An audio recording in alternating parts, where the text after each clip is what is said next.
I, 28F, have spent my whole life watching my mother, 56F, put my brother Jake, 32M, first in everything.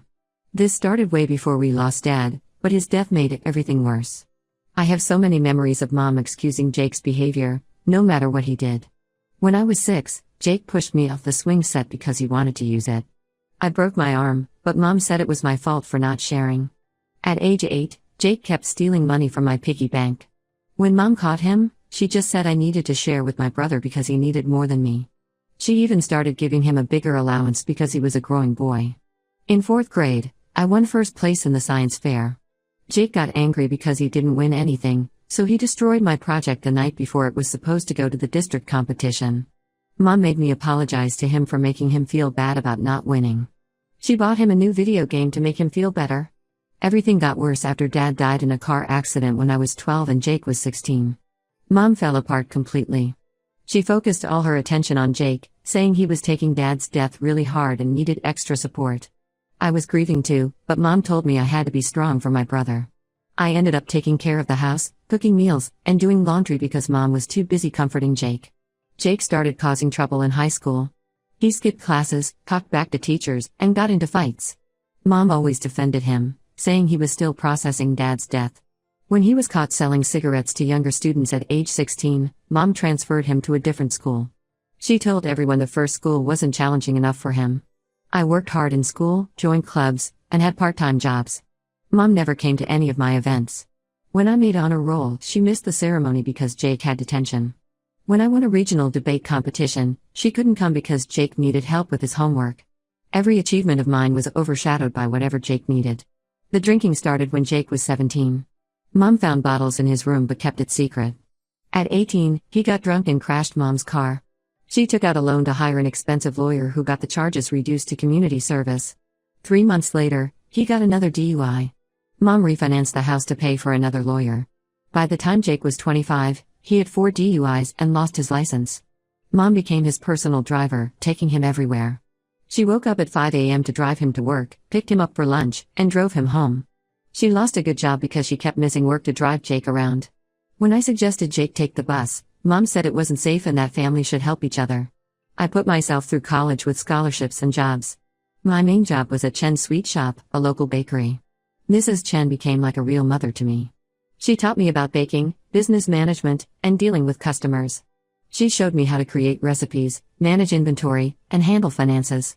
When I graduated college, Mrs. Chen closed the bakery early to attend my ceremony because Mom couldn't come. Jake needed a ride to a job interview. Mrs. Chen even helped me develop a business plan for my own bakery. We spent hours going over potential locations, equipment costs, and marketing strategies. She introduced me to other bakery owners and suppliers. This wasn't just a dream, it was a real plan I had been working on for years. My grandmother, Dad's mom, was my biggest supporter. She visited me at Chen's every week to try my new recipes. She saw how Mom's favoritism was hurting both me and Jake.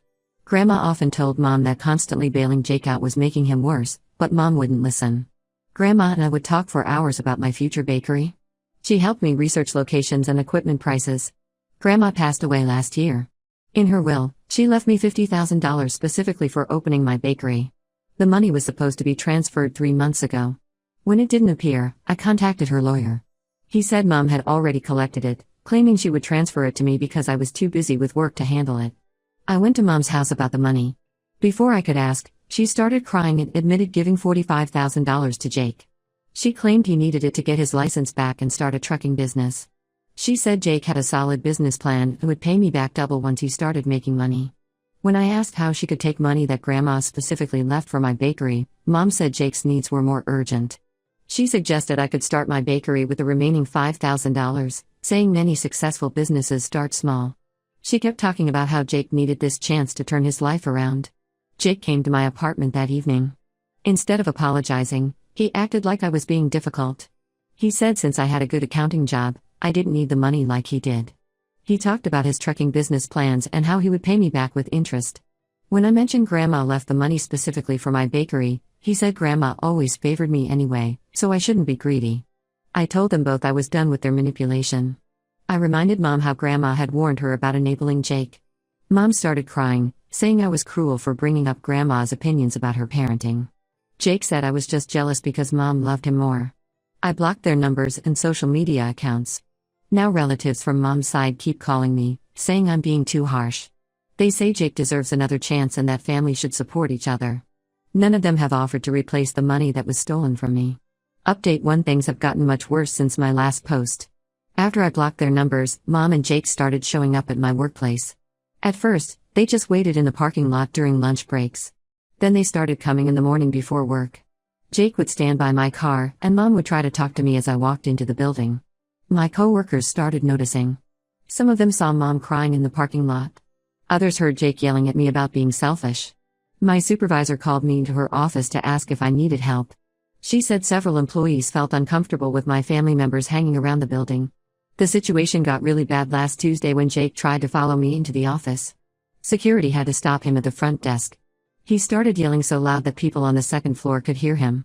Mom was outside crying and telling everyone who walked by that I was breaking her heart. Security ended up banning them both from the property. Mom then started sending emails from different addresses after I blocked her main one. She wrote long messages about how I was destroying our family. She said God would punish me for turning my back on family. She sent emails to my work address too, which almost got me in trouble with HR. My Uncle Pete, Mom's brother, started posting on Facebook about how I was a terrible daughter. He shared old family photos and wrote long posts about how much Mom had sacrificed for me. My cousins joined in, commenting about how selfish I was being. Some of them even contacted my friends to tell them what a horrible person I was. Then last weekend, everything changed when I ran into Jake's ex-girlfriend Sarah at the grocery store. Sarah and Jake dated for 2 years before breaking up 6 months ago. Mom never liked her because Sarah tried to get Jake to stop drinking and get a real job. When I mentioned Jake's new trucking business, Sarah started laughing. Sarah revealed there was no trucking business. Jake had been gambling illegally for over a year. He lost over $40,000 to some dangerous people who were threatening him. Sarah pulled out her phone and showed me months of text messages between her and Jake. In these messages, Jake bragged about convincing Mom to take my inheritance to pay off his gambling debts. The texts were awful to read. Jake called me stupid for believing the trucking business story. He told Sarah that Mom would always choose him over me, so it was easy to get her to steal my inheritance. He joked about how Grandma was dumb to trust me with money instead of him. There were even messages about how they planned to get the rest of Grandma's money that went to other family members. Sarah showed me more texts about Jake's gambling. He had been borrowing money from everyone he knew. He took $5,000 from their neighbor Mr. Wilson, claiming he needed it for medical bills. He borrowed $3,000 from his old high school friend Tom for a fake car repair business. Every time he got money, he would gamble it away trying to win back what he lost. I went straight to Mom's house with the screenshots. She tried denying it at first, saying Sarah was making things up because she was bitter about their breakup. But when I kept showing her more messages, she finally broke down and admitted everything. The gambling people had been coming to her house looking for Jake. They made threats about what would happen if he didn't pay. Mom said she had no choice but to give them my money to protect Jake. When I asked why she didn't sell her house or take out a loan instead of stealing my inheritance, she said she couldn't risk losing her home at her age. She said I was young enough to save up again for my bakery. She'd also admitted that Jake had used the remaining $5,000 to buy a used car, not to work on getting his license back. The truth about Jake's gambling was even worse than I thought. Mom revealed that Jake had been taking money from her for months before the inheritance theft. He emptied her savings account, took out credit cards in her name, and even sold her jewelry. She was close to bankruptcy but kept it secret from everyone. That's why she felt desperate enough to steal from me. Mom showed me threatening texts Jake had received from the gambling people. They knew where he lived, where Mom lived, and where he went every day. She said she was terrified they would hurt him if she didn't help pay his debts. But when I asked if she had gone to the police about the threats, she said Jake wouldn't let her because he was afraid of getting in trouble. Update 2: Last week, I received a certified letter from Grandma's lawyer that changed everything. While reviewing the estate paperwork, he discovered that Mom had forged my signature on multiple documents to get access to the inheritance. The lawyer found discrepancies in 5 different signatures. He had them verified by a handwriting expert who confirmed they were forgeries. The lawyer said he had a legal obligation to report this to the authorities. Mom called me immediately after the lawyer contacted her. She was crying and begging me not to let them press charges. She revealed that Jake had threatened to move across the country and never speak to her again if she didn't help him with the gambling debts. When that didn't work, he threatened to tell everyone about how she had helped him cover up his previous DUIs. She said Jake knew exactly how to manipulate her using her fear of losing him like she lost Dad. The police investigation into the forgery uncovered more of Jake's schemes. They found that Jake had scammed at least 3 other people in the past 2 years. He would create fake business plans, complete with forged documents and fake references.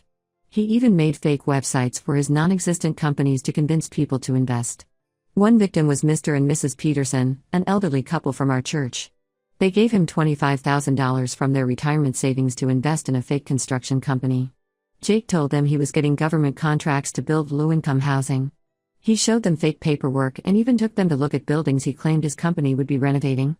Another victim was his former high school teacher, Ms. Thompson. She loaned him $15,000 for a non-existent food truck business. Jake knew she had recently inherited money from her mother. He spent weeks convincing her that food trucks were a great investment. He even had Mom cook food for a fake tasting event to convince Ms. Thompson the business was real.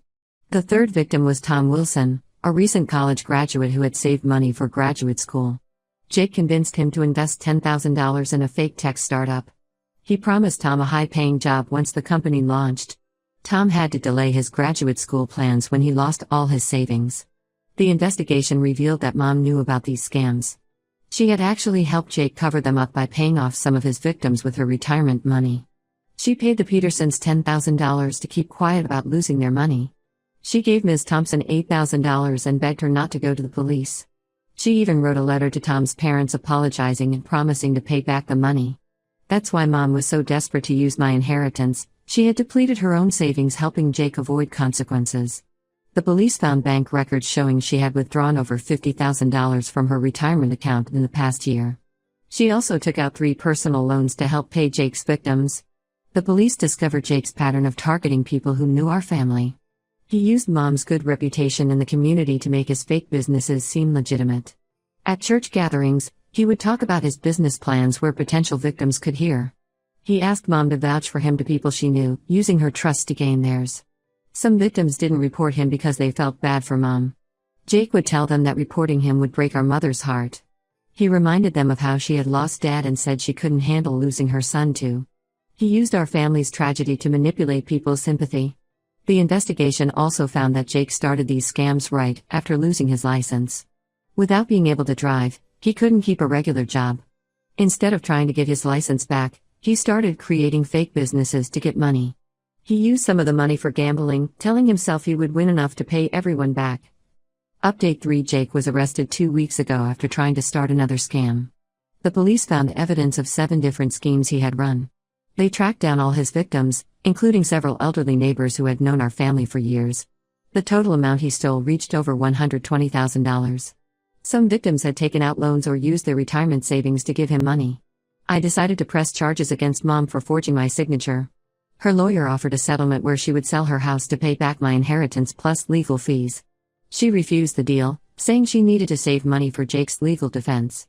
She still thinks Jake needs her help more than I need my inheritance back. The stress of everything caused Mom to take medical leave from her job.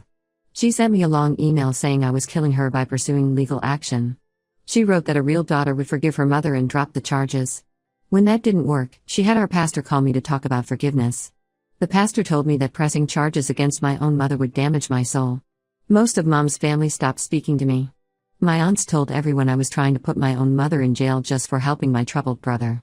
Uncle Pete started a fundraiser for Mom's legal fees, telling people I was trying to make my mother homeless.